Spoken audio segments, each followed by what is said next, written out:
ನಿಮ್ಮ ಹತ್ರ 1,00,000 ಇದೆ ಅಂದರೆ ಅದನ್ನು ಎಲ್ಲಿ ಹಾಕ್ತೀರಿ? ಗೋಲ್ಡ್ನಲ್ಲ, ಸ್ಟಾಕ್ನಲ್ಲ, ಇಲ್ಲ ರಿಯಲ್ ಎಸ್ಟೇಟ್ನಲ್ಲ? ಈ ಪ್ರಶ್ನೆ ನಿಮಗೆ ಕನ್ಫ್ಯೂಸ್ ಮಾಡ್ತಿದ್ರೆ ಈ ವಿಡಿಯೋ ನಿಮಗಾಗಿನೇ. ಇದೇ ಇಂಡಿಯಾದಲ್ಲಿ ಇದೇ ಮೋಸ್ಟ್ ಕನ್ಫ್ಯೂಸಿಂಗ್ ಕ್ವಶನ್ನು. ಗೋಲ್ಡಾ ಅಥವಾ ಸ್ಟಾಕಾ ಅಥವಾ ರಿಯಲ್ ಎಸ್ಟೇಟಾ? ನಾನು ಇದನ್ನು ನಂಬರ್ ಮೂಲಕ ಮತ್ತು ಫ್ಯಾಕ್ಟ್ ಮೂಲಕ ರಿಯಲ್ ಎಕ್ಸಾಂಪಲ್ ಹಾಕಿ ಎಕ್ಸ್ಪ್ಲೇನ್ ಮಾಡಿದ್ದೇನೆ. ವಿಡಿಯೋ ಫುಲ್ ನೋಡಿದ ಮೇಲೆ ನಿಮಗೆ ಕ್ಲಿಯರ್ ಆಗುತ್ತೆ ಯಾವುದನ್ನು ನಾವು ಚೂಸ್ ಮಾಡಬೇಕಂತ. ಹಾಗಿದ್ರೆ ಶುರು ಮಾಡೋಣ ಬನ್ನಿ. ಗೋಲ್ಡ್ಗೆ ನಮ್ಮ ಇಂಡಿಯನ್ ಕಲ್ಚರ್ನಲ್ಲಿ ಪ್ರಧಾನ ಸ್ಥಾನ ಇದೆ. ಗೋಲ್ಡ್ ಯಾಕೆ ಬೈ ಮಾಡ್ತೀವಿ ಗೊತ್ತಾ? ಮದುವೆ ಹಬ್ಬದಲ್ಲಿ ಗೋಲ್ಡ್ ಇರಲೇಬೇಕು, ಅದು ಫಿಕ್ಸು. ಟ್ರೆಡಿಷನಲ್ ಮಾತ್ರ ಅಲ್ಲ, ಇದು ಒಂದು ಇನ್ವೆಸ್ಟ್ಮೆಂಟು ಕೂಡ. ಹಾಗಿದ್ರೆ ಗೋಲ್ಡು ಎಷ್ಟು ರಿಟರ್ನ್ ಕೊಟ್ಟಿದೆ ಹಿಸ್ಟಾರಿಕಲಿ ಅದು ನೋಡೋಣ. 2000ರಿಂದ 2026ವರೆಗೆ ಗೋಲ್ಡ್ ಪ್ರೈಸು 4,500ದಿಂದ ಪರ್ ಗ್ರಾಮಿಂದ 7,500ರಿಂದ 8,000 ಪರ್ ಗ್ರಾಮ್ಗೆ ಬಂತು. ನಿಯರ್ಲಿ 10 ಟೈಮ್ ರಿಟರ್ನು 25 ವರ್ಷದಲ್ಲಿ. ಅವರೇ ರಿಟರ್ನು 10-11%. ಗೋಲ್ಡ್ನಲ್ಲಿ ಇನ್ವೆಸ್ಟ್ ಮಾಡೋದು ಹೇಗೆ ಮತ್ತು ಎಷ್ಟು ವಿಧ ಇದೆ? ಫಿಸಿಕಲ್ ಗೋಲ್ಡು ಅಂದರೆ ಜ್ಯುವೆಲ್ರಿ, ಕಾಯಿನು ಮತ್ತು ಬಾರ್ಸ್ಗಳಲ್ಲಿ ಸಣ್ಣ ಸಣ್ಣ ಬಾರ್ಗಳು ಬರುತ್ತಲ್ಲ, ಸೊ ಅದರಲ್ಲಿ. ಇನ್ನು ಡಿಜಿಟಲ್ ಗೋಲ್ಡಲ್ಲಿ ಯಾವುದಾದ್ರು ಥರ ಆಪ್ಷನ್ಗಳಿದೆ. ಫೋನ್ಪೇ ಮತ್ತು ಗೂಗಲ್ ಪೇ ಮತ್ತು ಜಾರ್ ಅಂತ ಆ್ಯಪ್ಗಳು ನೀವು ನೋಡ್ತಾ ಇರ್ತೀರಲ್ಲ, ಆ ಥರದಲ್ಲಿ. ಮತ್ತು ಇನ್ನೂ ಒಂದು ಆಪ್ಷನ್ ಇದೆ, ಗೋರ್ಮೆಂಟು ಇಶ್ಯೂ ಮಾಡೋಂತಹ ಸಾವರಿನ್ ಗೋಲ್ಡ್ ಬಾಂಡು. ಈ ಗೋಲ್ಡ್ ಬಾಂಡ್ ವಿಶೇಷತೆ ಏನು ಗೊತ್ತಾ? 2.5% ಗೋರ್ಮೆಂಟೇ ನಿಮಗೆ ಇಂಟ್ರೆಸ್ಟ್ ಕೊಡುತ್ತೆ. ಮತ್ತು ಗೋಲ್ಡ್ ETF ನೀವು ಸ್ಟಾಕ್ ಮಾರ್ಕೆಟ್ನಲ್ಲಿ ಬೈ ಕೂಡ ಮಾಡ್ಬೋದು ಇನ್ಸ್ಟೆಂಟ್ಲಿ, ಮತ್ತು ಸೆಲ್ಲು ಕೂಡ ಮಾಡ್ಬೋದು. ಗೋಲ್ಡ್ನಲ್ಲಿ ಅಡ್ವಾಂಟೇಜ್ ಏನು? ಸೇಫ್ ಹೆವನ್, ಮಾರ್ಕೆಟ್ ಕ್ರಾಶ್ ಇದ್ದರೂ ಗೋಲ್ಡ್ ಅಪ್ ಆಗುತ್ತೆ. ಲಿಕ್ವಿಡಿಟಿ, ಯಾವಾಗ ಬೇಕಾದ್ರೆ ಸೆಲ್ ಮಾಡ್ಬೋದು, ಯಾವಾಗ ಬೇಕಾದ್ರೆ ಬೈ ಮಾಡ್ಬೋದು. ಇನ್ಫ್ಲೇಷನ್ ಎಡ್ಜ್ ಆಗುತ್ತೆ. ಇದು ಎಡ್ಜ್ ಆಗುತ್ತೆ. ರುಪಿ ವ್ಯಾಲ್ಯೂ ಯಾವಾಗಾದರೂ ಯಾವಾಗಲೂ ಕೆಳಗೆ ಬೀಳ್ತಾ ಇರುತ್ತೆ. ಆದರೆ ಗೋಲ್ಡ್ ವ್ಯಾಲ್ಯೂ ನಿಮಗೆ ಅದನ್ನು ಒಳ್ಳೆ ವ್ಯಾಲ್ಯೂಯಲ್ಲಿ ಇಟ್ಟಿರುತ್ತೆ. ಮತ್ತು ಇದು ನಮ್ಮ ಕಲ್ಚರಲ್ಲಿ ಇದನ್ನು ನಮ್ಮದೊಂದು ಭಾಗ ಆಗಿರೋದ್ರಿಂದ ಇಂಡಿಯಾದಲ್ಲಿ ಗೋಲ್ಡ್ ಯಾವಾಗಲೂ ವ್ಯಾಲ್ಯೂ ಇದ್ದೇ ಇರುತ್ತೆ. ಡಿಸ್ಅಡ್ವಾಂಟೇಜ್ ಏನಾರು ಇದೆಯಾ? Physical gold making charge, storage problem ಮತ್ತು ಕಳ್ತನ ಮಾಡೋದು, ಈ ಥರದ್ದೆಲ್ಲ ಇರುತ್ತೆ. ಈ ಗೋಲ್ಡ್ ಮಾಡಿಕೊಂಡ್ರೆ ಮನೆಯಲ್ಲಿ ನಮಗೆ ಪ್ಯಾಸಿವ್ ಆಗಿ ಇನ್ಕಮ್ ಜನ್ರೇಟ್ ಆಗುತ್ತಾ? ಪ್ಯಾಸಿವ್ ಅಂತಂದ್ರೆ ಏನು? ನಿಮಗೆ ಮನೆ ಕಟ್ಟಿಸಿದ್ರೆ ಹೆಂಗೆ ರೆಂಟ್ ಸಿಗುತ್ತೋ, ಅಥವಾ ಸ್ಟಾಕ್ ಮಾರ್ಕೆಟಲ್ಲಿ ಸ್ಟಾಕ್ಗಳು ಬೈ ಮಾಡಿದ್ರೆ ಡಿವಿಡೆಂಡ್ ಯಾವ ರೀತಿ ಸಿಗುತ್ತೋ ಆ ರೀತಿ ಏನಾದ್ರು ಸಿಗುತ್ತಾ? ಖಂಡಿತ ಇಲ್ಲ. ಲಾಂಗ್ ಟರ್ಮಲ್ಲಿ ಸ್ಟಾಕು ಹೋಲಿಸಿದ್ರೆ ಗೋಲ್ಡು ರಿಟರ್ನ್ ಕಮ್ಮಿನೇ ನನ್ನ ಪ್ರಕಾರದಲ್ಲಿ. ಡೇಟಾನೂ ಅದೇ ಹೇಳ್ತಾ ಇದೆ. ಒಂದೇ ಮಾತಲ್ಲಿ ಹೇಳ್ಬೇಕಂದ್ರೆ ಗೋಲ್ಡು ಸೇಫ್ಟಿ ಮತ್ತು ಸ್ಟೆಬಿಲಿಟಿನೂ ಕೂಡ. ಏನು ಮಾಡಿದ್ರೆ ನಿಮ್ಮ ಹಣ ಡಬಲ್ ಆಗುತ್ತೆ. ಯಾವ ಥರ ಯೋಚನೆ ಮಾಡಿದ್ರಾ? ಸ್ಟಾಕ್ ಮಾರ್ಕೆಟ್ ಬಗ್ಗೆ ಹೇಳ್ತಾ ಇದ್ದೀನಿ ಅಂದ್ಕೋಬೇಡಿ. ಸ್ಟಾಕ್ ಅಂತ ಹೇಳಿ ಭಯ ಹುಡಿಸ್ತಾ ಇಲ್ಲ. ನಾರ್ಮಲಿ ಸತ್ಯ ಏನಪ್ಪ ಅಂದರೆ ಹಿಸ್ಟಾರಿಕಲಿ ರಿಟರ್ನ್ ನೋಡೋಣ. ಸ್ಟಾಕ್ ಮಾರ್ಕೆಟ್ದು ಸೆನ್ಸೆಕ್ಸ್ದು 2000ನೇ ಇಸ್ವಿಯಲ್ಲಿ 500 ಪಾಯಿಂಟ್ ಇತ್ತು. ಅದೇ ಸೆನ್ಸೆಕ್ಸು 2026ರಲ್ಲಿ 90,000 ಹತ್ತತ್ರ ಟಚ್ ಆಯಿತು. ಸೊ ಅದು ಎಷ್ಟು ಪಟ್ಟಾಯಿತು? 16 ಪಟ್ಟಾಯಿತು 25 ವರ್ಷದಲ್ಲಿ. ಅವರೇಜ್ ರಿಟರ್ನ್ ಎಷ್ಟು ಬಂದಿದೆ? 14-15%. ಈ ಸ್ಟಾಕ್ನಲ್ಲಿ ಎಷ್ಟು ಥರ ಇದೆ?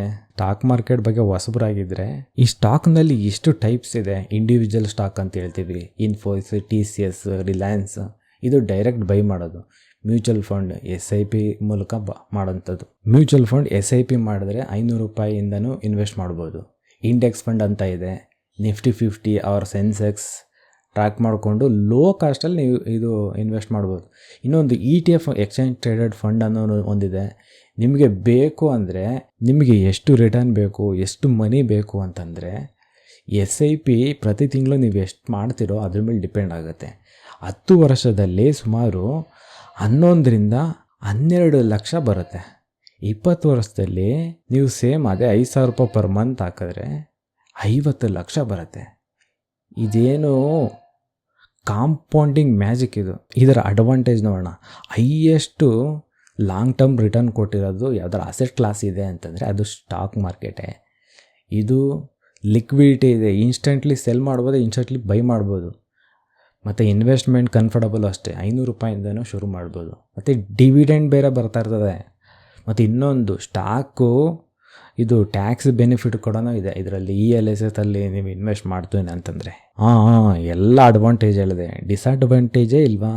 ಖಂಡಿತ ಇದರಲ್ಲೂ ಡಿಸ್ಅಡ್ವಾಂಟೇಜ್ ಇದೆ. ಟರ್ನ್ ಮೇಲೆ ನೀವೇನಾದರೂ ಮಾರ್ಕೆಟ್ ಕ್ರಾಶ್ ಇದ್ದಾಗ ಮಾರಿದ್ರೆ ಲಾಸ್ ಕೂಡ ಆಗುತ್ತೆ. ಹೌದು, ನೀವು ಇನ್ವೆಸ್ಟ್ ಮಾಡಿದ್ದು ಅಷ್ಟೂ ಸಿಗದೇ ಇರ್ಬೋದು, ಖಂಡಿತ ಇದು ನಿಜ. ನಾಲೆಜು ಮತ್ತು ಪೇಷನ್ಸ್ ಬೇಕು. ಎಮೋಷನ್ ಕಂಟ್ರೋಲ್ ಮಾಡಿದ್ರೆ ನೀವು ಸ್ಟಾಕ್ ಮಾರ್ಕೆಟಲ್ಲಿ ದುಡ್ಡು ಮಾಡ್ತೀರಾ, ಮಾಡಲಿಲ್ಲ ಅಂದರೆ ಲಾಸ್ ಅಂತೂ ಕಟ್ಟಿಟ್ಟ ಬುತ್ತಿ. ಆಮೇಲೆ ರಾಂಗ್ ಸ್ಟಾಕ್ ಪಿಕ್ ಮಾಡಿದ್ರು ಕೂಡ ನೀವು ಲಾಸ್ ಅನುಭವಿಸ್ತೀರಾ. ಒಂದೇ ಮಾತು ಹೇಳ್ಬೇಕಂದ್ರೆ ಸ್ಟಾಕು ಮತ್ತು ಇದು ಲಾಂಗ್ ಟರ್ಮಲ್ಲಿ ಸಖತ್ ವೆಲ್ತ್ ಕ್ರಿಯೇಟ್ ಮಾಡ್ಬೋದು. ಮತ್ತು ಇದೆಷ್ಟು ವೆಲ್ತ್ ಕ್ರಿಯೇಟ್ ಮಾಡೋದು, ಇನ್ನೊಂದು ಅಸೆಟ್ ಕ್ಲಾಸನ್ನು ಲ್ಯಾಂಡ್ನಲ್ಲಿ ಇನ್ವೆಸ್ಟ್ ಮಾಡೋದು ಯಾವಾಗಲೂ ಸೇಫ್ ಅಂತ ಅಂದ್ಕೊಂಡಿದ್ರೆ ನೋಡಿ ಎಷ್ಟು ಸತ್ಯ ಇದೆ ಅನ್ನೋದು. ರಿಯಲ್ ಎಸ್ಟೇಟು ನಿಮ್ಮ ಅಪ್ಪ, ನಿಮ್ಮ ಅತ್ತೆ ಮಾವ ಎಲ್ಲರೂ ಒಂದೇ ಹೇಳ್ತಾರೆ, ಮನೆ ತಗೋ, ನಿವೇಶನ ತಗೋ, ಜಮೀನು ತಗೋ. ಅದು ಕಂಪ್ಲೀಟ್ ರಾಂಗ್ ಅಂತೂ ಅಲ್ಲ, ಆದರೆ ಇದು ಯಾವಾಗಲೂ ಬೆಸ್ಟ್ ಇನ್ವೆಸ್ಟ್ಮೆಂಟ್ ಆಗೋಕ್ಕೆ ಸಾಧ್ಯನೇ ಇಲ್ಲ. ಹಿಸ್ಟಾರಿಕಲಿ ರಿಟರ್ನ್ ನೋಡ್ಬೇಕು ನೀವು. ಯಾವಾಗಲೂ ಬೆಸ್ಟ್ ರಿಟರ್ನ್ ಯಾವ ರೀತಿ ಕ್ಯಾಲ್ಕುಲೇಟ್ ಮಾಡ್ತಾರೆ ಅಂದರೆ, ಹಿಸ್ಟಾರಿಕಲಿ ರಿಟರ್ನು ನಮಗೆ ಎಷ್ಟು ರಿಟರ್ನ್ ತಂದು ಕೊಡುತ್ತೆ ನಮ್ಮ ಇನ್ವೆಸ್ಟ್ಮೆಂಟ್ಗೆ ಅನ್ನೋದ್ರ ಮೇಲೆ ಡಿಸೈಡ್ ಆಗುತ್ತೆ. ಓಕೆನಾ?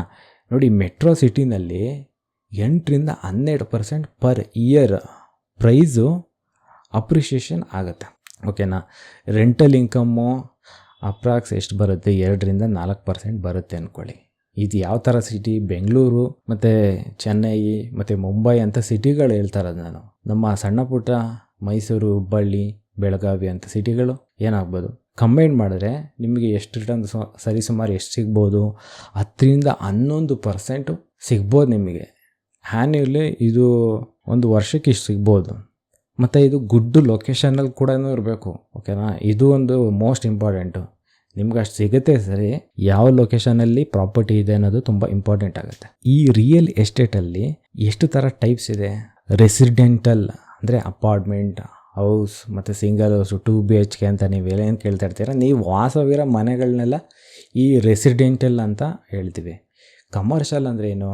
ಶಾಪ್ಸು ಮತ್ತು ಆಫೀಸ್ಗಳು, ಕಮರ್ಷಿಯಲ್ ಬಿಲ್ಡಿಂಗ್ ಅಂತ ನಾವು ಏನೇನು ಕರಿತಾ ಇರ್ತೀವಿ, ಇದೆಲ್ಲ ಕಮರ್ಷಿಯಲ್ ಕ್ಯಾಟಗರಿಗೆ ಬರುತ್ತೆ.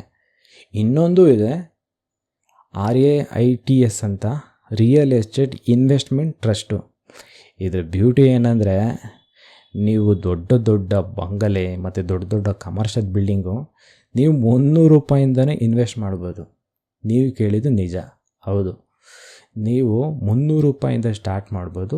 ನೀವೇನು ಇದನ್ನು ದೊಡ್ಡ ಲಕ್ಷಾಂತರ ರೂಪಾಯಿ ಕೊಟ್ಬಿಟ್ಟು ಪ್ರಾಪರ್ಟಿ ಬೈ ಮಾಡೋಂಗಿಲ್ಲ. ಯಾಕಂದರೆ ಇದು ಯಾವ ರೀತಿ ವರ್ಕ್ ಆಗುತ್ತೆ ಅಂದರೆ, ಒಂದು ಸಿಂಪಲಾಗಿ ಹೇಳ್ಬಿಡ್ತೀನಿ. ಇದು ಒಂದು ಫಂಡು, ಮ್ಯೂಚುವಲ್ ಫಂಡ್ ಯಾವ ರೀತಿ ವರ್ಕ್ ಆಗುತ್ತೋ, ನೀವು ಒಂದು ಸಣ್ಣ ಅಮೌಂಟ್ ಹಾಕ್ತೀರಾ, ಆ ಅಮೌಂಟು ಒಂದು ₹300 ಹಾಕ್ತೀರಾ ಅಂದ್ಕೊಳ್ಳಿ, ಆ ₹300 ನಿಮಗೆ 15-20 ಸ್ಟಾಕಲ್ಲಿ ನಿಮಗೆ ಇನ್ವೆಸ್ಟ್ ಆಗಿರುತ್ತೆ. ಸೊ ಅದೇ ರೀತಿ ನೀವು ₹300 ಹಾಕಿದ್ರೆ ನೀವು ಒಬ್ಬರೇ ಹಾಕಲ್ಲ, ತುಂಬ ಜನ ಹಾಕಿರ್ತಾರೆ ಕೋಟಿ ಅಂದಗಟ್ಟಲೆ. ಸೊ ಅದು ನಿಮಗೆ ಈ ₹300 ನಿಮಗೆ ಅಷ್ಟು ದೊಡ್ಡ ಪ್ರಾಪರ್ಟಿ ನಿಮಗೆ ಅದರಲ್ಲಿ ಎಷ್ಟು ಸಿಗಬೇಕು, ₹300 ಎಷ್ಟು ರಿಟರ್ನ್ ಸಿಗಬೇಕು ಅಷ್ಟು ಸಿಗುತ್ತೆ. 30 ಕೋಟಿ ಹಾಕಿದವನಿಗೂ ಎಷ್ಟು ರಿಟರ್ನ್ ಸಿಗಬೇಕು ಅಷ್ಟೇ ರಿಟರ್ನ್ ಸಿಗುತ್ತೆ. ರಿಟರ್ನಲ್ಲಿ ವ್ಯತ್ಯಾಸ ಆಗಲ್ಲ. ಓಕೆನಾ? ಒಂದು ರಿಯಲ್ ಎಕ್ಸಾಂಪಲ್ ನೋಡೋಣ. 2005ರಲ್ಲಿ ಬೆಂಗಳೂರಿನಲ್ಲಿ 20 ಲಕ್ಷಕ್ಕೆ ನೀವು ಫ್ಲ್ಯಾಟ್ ತೊಗೊಂಡ್ರೆ 2026ರಲ್ಲಿ ಅದೇ ಫ್ಲ್ಯಾಟು 1.5 ಕೋಟಿಯಿಂದ 2 ಕೋಟಿ. 20 ವರ್ಷದಲ್ಲಿ ಅಡ್ವಾಂಟೇಜ್ ಏನಪ್ಪ ಅಂತಂದರೆ, ಇದೊಂದು ಟ್ಯಾಂಜಬಲ್ ಅಸೆಟ್, ಫೀಲ್ ಮಾಡ್ಬೋದು, ನಮ್ಮ ಕಣ್ಮುಂದೆನೇ ಕಾಣಿಸುತ್ತೆ. ಏನು ಬಿಲ್ಡಿಂಗು, ಶಾಪು, ಕಮರ್ಷಿಯಲ್ ಗೋಡನ್ಗಳು ನಮ್ಮ ಕಣ್ಮುಂದೆ ಕಾಣಿಸುತ್ತೆ. ಮತ್ತು ಇದು ಮಂತ್ಲಿ ಒಂದು ಪ್ಯಾಸಿವ್ ಇನ್ಕಮ್ ಜನ್ರೇಟ್ ಕೊಡುತ್ತೆ. ಮತ್ತು ಇದಕ್ಕೆ ಲೋನ್ ಬೇರೆ ಸಿಗುತ್ತೆ.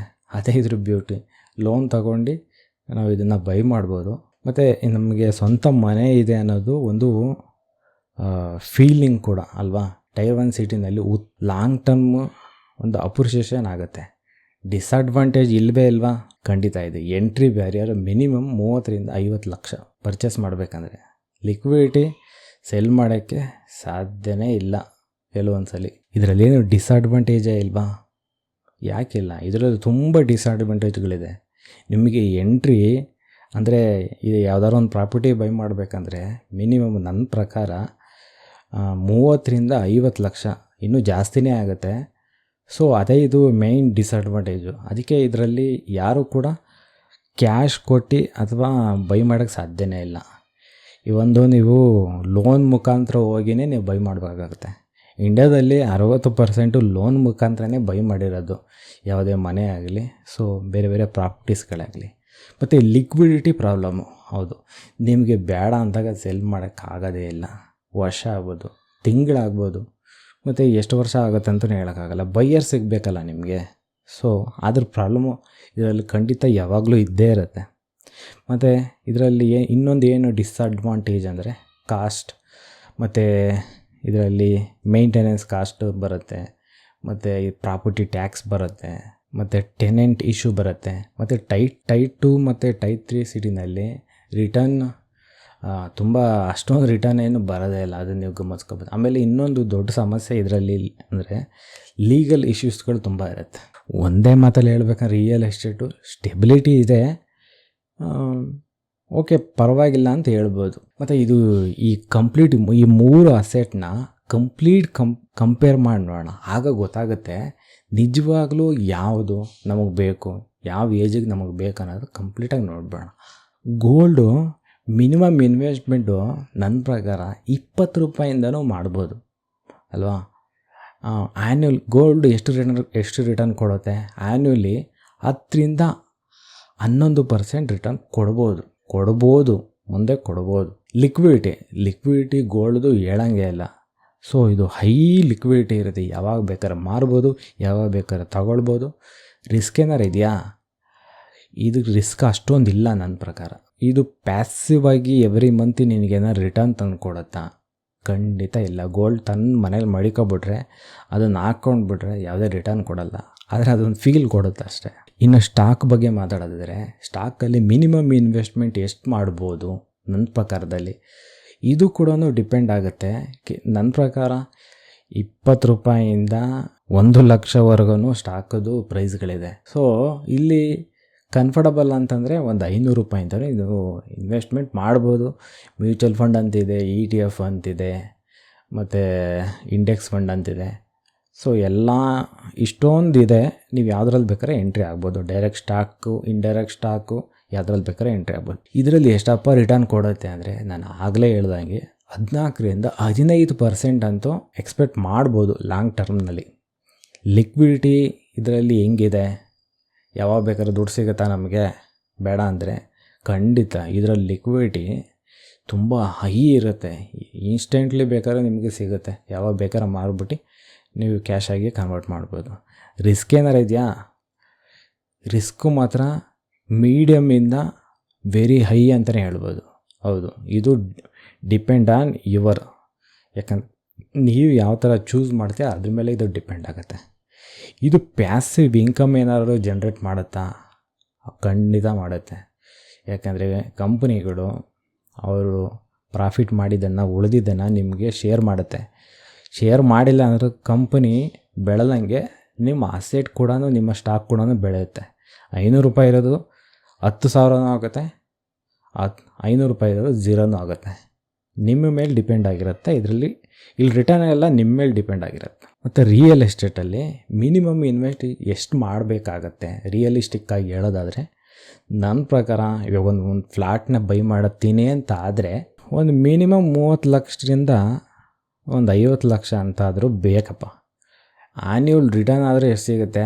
ಬರೀ ನೀವು ಸೈಟ್ ತೊಗೊಂಡ್ರೆ ಅಲ್ಲಿ ರಿಟರ್ನ್ ಅನ್ನೋದು ಸಾಧ್ಯನೇ ಇಲ್ಲ. ಎಲ್ಲೋ ಒಂದು ರೋಡ್ ಸೈಡಲ್ಲಿ ಎಲ್ಲಾರು ತೊಗೊಂಡಿದ್ರೆ, ಯಾರೋ ಸಣ್ಣ ಪುಟ್ಟ ಸೆಡ್ ಹಾಕ್ಕೊಂಡಿದ್ರೆ, ಗೋಡನ್ ಥರ ಏನಾರು ಮಾಡ್ಕೊಂಡಿದ್ರೆ ಒಂದು 10-11% ಅಷ್ಟೆಲ್ಲ ಸಿಗೋಕ್ಕೆ ಚಾನ್ಸ್ ಇಲ್ಲ. ಒಂದು ಆವ್ರೇಜ್ ಕ್ಯಾಲ್ಕುಲೇಷನ್ ಮಾಡ್ಕೊಂಡ್ರೆ 9ರಿಂದ ಒಂದು 10% ಅಂದ್ಕೊಳ್ಬೋದು ಸಿಕ್ಕಿದ್ರೆ. ಇನ್ನು ನಮ್ಮದು ಒಂದೇನಾ ಅಲ್ಲಿ ಫ್ಲ್ಯಾಟ್ ಇರೋದು, ಮನೆ ಇರೋದು? ತುಂಬ ಕಾಂಪಿಟೇಷನ್ ಇದೆ ಅಲ್ವಾ. ಲಿಕ್ವಿಡಿಟಿ ಯಾವಾಗ ಬೇಕಾದ್ರೆ ಸೆಲ್ ಮಾಡ್ಬೋದಾ? ಖಂಡಿತ ಸಾಧ್ಯನೇ ಇಲ್ಲ. ನಿಮಗೆ ಬೇಕಾದಾಗ ಸೆಲ್ ಮಾಡೋಕ್ಕೆ ಸಾಧ್ಯನೇ ಇಲ್ಲ. ವೀಕ್ ಆಗ್ಬೋದು, ಮಂತ್ ಆಗ್ಬೋದು, ಇಯರ್ ಆಗ್ಬೋದು, ಬೈಯರ್ಸೇ ಸಿಗದೇ ಇರ್ಬೋದು. ಆ ಥರ ಎಲ್ಲ ಪರಿಸ್ಥಿತಿಗಳಿರುತ್ತೆ. ಸೊ ಇಷ್ಟು ದೊಡ್ಡ ಇನ್ವೆಸ್ಟ್ಮೆಂಟ್ ಎಂಟ್ರಿ ಆಗಬೇಕಾದ್ರೇ ನಾವಿದು ಎಷ್ಟು ವರ್ಷ ಮಡಿಕೊಳ್ತೀವಿ ಅನ್ನೋದು ತುಂಬ ಕ್ಲಾರಿಟಿ ಇರಬೇಕಾಗತ್ತೆ. ಮತ್ತು ರಿಸ್ಕ್ ಇದೆಯಾ? ನನ್ನ ಪ್ರಕಾರ ಇದರಲ್ಲಿ ಅಂತೆ ರಿಸ್ಕ್ ಏನಿಲ್ಲ, ಮೀಡಿಯಮ್ ರಿಸ್ಕ್ ಅಂತಲೇ ಹೇಳ್ಬೋದು. ಇನ್ನು ಇದರಲ್ಲಿ ನನ್ನ ಫೈನಲ್ ಆನ್ಸರ್ ಏನಪ್ಪ ಅಂತಂದರೆ, ಕ್ಲಿಯರಾಗಿ ಕೇಳಿಸ್ಕೊಳ್ಳಿ, ಯಾವುದು ಬೆಸ್ಟು ಅಂತ ನೀವು ನನಗೆ ಕೇಳೋದಾದರೆ ನನ್ನಿಂದ ಆನ್ಸರ್ ಬೇಕು ಅಂತ ಅಂದ್ಕೊಂಡ್ರೆ ಸರಿ. ಇದು ನೋಡಿ, ನಿಜವಾದ ಆನ್ಸರು ಇದು ಸಿಚುವೇಶನ್ಗೆ ಡಿಪೆಂಡ್ ಆಗಿರೋದು ಅಂತ ಹೇಳ್ಬೋದು. ಆದರೆ ಒಂದು ಫಾರ್ಮುಲಾ ಕೊಡ್ತೀನಿ, ಅದ್ರ ಪ್ರಕಾರ ನೀವು ಎಲ್ಲರಿಗೂ ಒಂದು ಫಾರ್ಮುಲಾ ಕೊಡ್ತೀನಿ. ನಿಮ್ಮ ಏಜ್ ತಕ್ಕಂಗೆ ಇದು ಡೈನಮಿಕ್ ಆಗಿ ಚೇಂಜ್ ಆಗುತ್ತೆ. ಯಾಕಂದರೆ ಎಲ್ಲರಿಗೂ ಒಂದೇ ಥರ ಅಪ್ಲಿಕೇಬಲ್ ಆಗಲ್ಲ, ಎಲ್ಲ ರಿಸ್ಕ್ ಪ್ರೊಫೈಲು ಒಂದೇ ಥರ ಇರಲ್ಲ. ಸೊ ಒಬ್ಬರು ರಿಸ್ಕ್ ಜಾಸ್ತಿ ತಗೊಳ್ಬೋದು, ಒಬ್ಬರು ರಿಸ್ಕ್ ಕಮ್ಮಿ ತಗೊಳ್ಬೋದು, ಒಬ್ಬರು ಏಜ್ ಜಾಸ್ತಿ ಆಗಿರ್ಬೋದು, ಒಬ್ಬರಿಗೆ ಏಜ್ ಕಮ್ಮಿ ಆಗಿರ್ಬೋದು.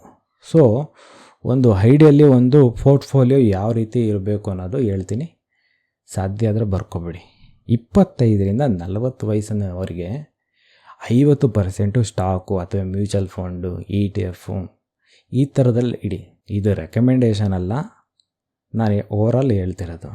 ಇದು ವೆಲ್ತ್ ಕ್ರಿಯೇಷನ್ ಫಾಸ್ಟಾಗಿ ಆಗುತ್ತೆ ನಿಮಗೆ, ಓಕೆನಾ. ಇನ್ನು 20% ಗೋಲ್ಡ್ನಲ್ಲಿ, ಗೋಲ್ಡು ಅಥವಾ ಈ ಸೇಫ್ಟಿ ಅಸೆಟ್ನಲ್ಲಿ ಇಡಿ. ಇನ್ನು 20% ರಿಯಲ್ ಎಸ್ಟೇಟ್ನಲ್ಲಿ. ಏನು ಗುರು ರಿಯಲ್ ಎಸ್ಟೇಟ್ ಅಂತ ಇದೆ, ಅಷ್ಟೊಂದು ದುಡ್ಡು ಎಲ್ಲಿ ಬರುತ್ತೆ? ಅಷ್ಟೊಂದು ದುಡ್ಡು ಇಲ್ಲ ಅಂತಾನೆ ಅದಕ್ಕೂ ಅಂತಾನೆ ಒಂದು ಆಪ್ಷನ್ ಇದೆ, REITs ಅಂತ. ಸೊ ಅದು ನೀವು 300 ರೂಪಾಯಿಂದನೇ ಕೋಟ್ಯಾಂತರ ರೂಪಾಯಿ ಅಸೆಟ್ಗಳಲ್ಲಿ ಇನ್ವೆಸ್ಟ್ ಮಾಡ್ಬೋದು. ಆ ಸ್ಟೆಬಿಲಿಟಿ ಒಂದು. ಮತ್ತು ಇನ್ನು 10% ನಿಮಗೆ ಎಮರ್ಜೆನ್ಸಿ ಫಂಡ್ಗಳಲ್ಲಿ ಇನ್ವೆಸ್ಟ್ ಮಾಡೋದಲ್ಲ, ಇಟ್ಟಿರಬೇಕು. FDಯಲ್ಲಿ ಮತ್ತು ಲಿಕ್ವಿಡಿಟಿ ಫಂಡ್ಗಳಲ್ಲಿ ಇಟ್ಟಿರಬೇಕು. ಇನ್ ಕೇಸ್ ಏನಾದರೂ ಎಮರ್ಜೆನ್ಸಿ ಏನಾದ್ರು ಬಂತು ಅಂದರೆ ಎಮರ್ಜೆನ್ಸಿ ಫಂಡು ಟ್ರಿಗರ್ ಆಗಬೇಕು, ಆಚೆ ಬರಬೇಕು ಈಸಿಯಾಗಿ. ಏಜ್ ಮತ್ತು ಗೋಲ್ ಫಾಲೋ ಮಾಡಿ. ಮೇಯ್ನಾಗಿ ಏಜ್ ಮತ್ತು ಗೋಲ್ ಮೇಲೆ ಡಿಸೈಡ್ ಮಾಡ್ಕೊಳ್ಳಿ. ಮತ್ತು 20ಸಲ್ಲಿ ಇರೋರು SIP ಮತ್ತು ರಿಸ್ಕ್ ಟೇಕಿಂಗ್ ಇರುತ್ತೆ, ಸ್ಟಾಕ್ಗಳಲ್ಲಿ ಇನ್ವೆಸ್ಟ್ ಮಾಡಿ. 30ಸಲ್ಲಿ ಇರೋರು ಸ್ಟಾಕ್ ಮತ್ತು ರಿಯಲ್ ಎಸ್ಟೇಟ್, 40ಸಲ್ಲಿ ಇರೋರು 3 ಕೂಡ ಬ್ಯಾಲೆನ್ಸ್ ಮಾಡಿ. ಸಾಮಾನ್ಯವಾಗಿ ಯಾವ ಏಜ್ ಅವರು ಯಾವುದಾದ್ರು ಫಾಲೋ ಮಾಡಿದ್ರೆ ಬೆಸ್ಟು ಅನ್ನೋದು ನಾನೊಂದು ಹೇಳ್ತೀನಿ. ನೀವು ಅದನ್ನು ಯಾವ ಏಜ್ ಅವರು ಯಾವ ರೀತಿ ಅಸೆಟ್ ಅಲೋಕೇಶನ್ ಮಾಡ್ಕೋಬೇಕು ಅನ್ನೋದು ಒಂದು ಸಿಂಪಲಾಗಿ ಹೇಳ್ತೀನಿ, ನೀವು ಅರ್ಥ ಮಾಡ್ಕೊಳ್ಳಿ. 20s ಅಂದರೆ 20 ಏಜ್ ಇರೋರು ಸ್ಟಾಕ್ ಮತ್ತು SIP ರಿಸ್ಕ್ ಟೇಕಿಂಗ್ ಎಬಿಲಿಟಿ ಇರುತ್ತೆ ಅವ್ರಿಗೆ, ನೀವು ಮಾಡ್ಬೋದು. 30ರಲ್ಲಿರೋರು ಸ್ಟಾಕ್ ಮತ್ತು ರಿಯಲ್ ಎಸ್ಟೇಟ್, 40ಸಲ್ಲಿರೋರು 3 ಕೂಡ ಬ್ಯಾಲೆನ್ಸ್ ಮಾಡಬೇಕು. ಇನ್ನು 50 ಏಜ್ ಆಗಿರೋರು ಸ್ವಲ್ಪ ನೀಟಾಗಿ ಕೇಳಿಸ್ಕೊಳ್ಳಿ, ಗೋಲ್ಡು ಮತ್ತು FD ಮತ್ತು ಡಿವಿಡೆಂಡ್ ಸ್ಟಾಕಲ್ಲಿ ಇನ್ವೆಸ್ಟ್ ಮಾಡಬೇಕು, ಓಕೆನಾ. ಡಿವಿಡೆಂಡ್ ಸ್ಟಾಕು ತುಂಬ ಯೋಚನೆ ಮಾಡಿ ಮಾಡಬೇಕು. ಅದಾಗಿಲ್ಲ ಅಂದರೆ ಮ್ಯೂಚುವಲ್ ಫಂಡ್ಗಳಲ್ಲಿ ಇಡಿ. ಯಾವ mutual fund? Safe mutual fund ಇರಬೇಕು, ಓಕೆನಾ. ಆ ಥರ ಮ್ಯೂಚುವಲ್ ಫಂಡ್ಗಳು ಇಡಿ. ಇದು 50s ಅವರಿಗೆ. ಕೀ ರೂಲ್ ಏನಪ್ಪ ಅಂದರೆ, ಎಲ್ಲ ಎಗ್ಗು ಒಂದೇ ಬೇಸ್ಕೆಟ್ನಲ್ಲಿ ಇಡಕ್ಕೆ ಹೋಗ್ಬೇಡಿ, ಓಕೆನಾ. ಅರ್ಥ ಮಾಡ್ಕೊಳ್ಳಿ. ಡೈವರ್ಸಿಫಿಕೇಷನು ಮಾಡಿದ ಮೇಲೆ ರಿಸ್ಕ್ ತಾನಾಗೆ ಸ್ವಲ್ಪ ಕಮ್ಮಿ ಆಗುತ್ತೆ ಮತ್ತು ಸ್ಟೇಬಲಾಗೂ ಇರುತ್ತೆ. ಇದೆಲ್ಲ ಒಂದು ಸಮ್ಮರಿ ಮಾಡೋಣ. ಗೋಲ್ಡು ಸೇಫ್ಟಿ ಕೊಡುತ್ತೆ, ಸ್ಟಾಕು ನಿಮಗೆ ಲಾಂಗ್ ಟರ್ಮಲ್ಲಿ ವೆಲ್ತ್ ಕ್ರಿಯೇಷನ್ ಮಾಡಿಕೊಡುತ್ತೆ. ರಿಯಲ್ ಎಸ್ಟೇಟು ಅದೊಂದು ನಮ್ಮ ಪರಂಪರೆ ಹೇಳುತ್ತೆ, ಕಣ್ಣು ಕಾಣುತ್ತೆ. ಈ 3 ಕೂಡ ಬೇಕು, ಯಾವುದು ಒಂದೇ ಹೀರೋ ಅಂತ ಹೇಳೋಕ್ಕಾಗಲ್ಲ. ಈ ವಿಡಿಯೋ ಯೂಸ್ಫುಲ್ ಆಯಿತಾ? ಲೈಕ್ ಮಾಡಿ, ಶೇರ್ ಮಾಡಿ, ನಿಮ್ಮ ಫ್ರೆಂಡ್ಸ್ಗೆ ಇದು ವಿಡಿಯೋನ ಕಳಿಸ್ಕೊಡಿ. ಕಮೆಂಟಲ್ಲಿ ಹಾಕಿ ನಿಮಗೆ ಬೆಸ್ಟ್ ಅಸೆಟ್ಟು, ಇಷ್ಟವಾದ ಅಸೆಟ್ ಅದು ಯಾವುದು. ಸಬ್ಸ್ಕ್ರೈಬ್ ಬಟನ್ ಕ್ಲಿಕ್ ಮಾಡಿಲ್ಲ ಅಂದರೆ ಮಾಡಿ. ಎವ್ರಿ ವೀಕು ಫಿನಾನ್ಷಿಯಲ್ ವಿಡಿಯೋ ಬರುತ್ತೆ. ನಮಸ್ಕಾರ.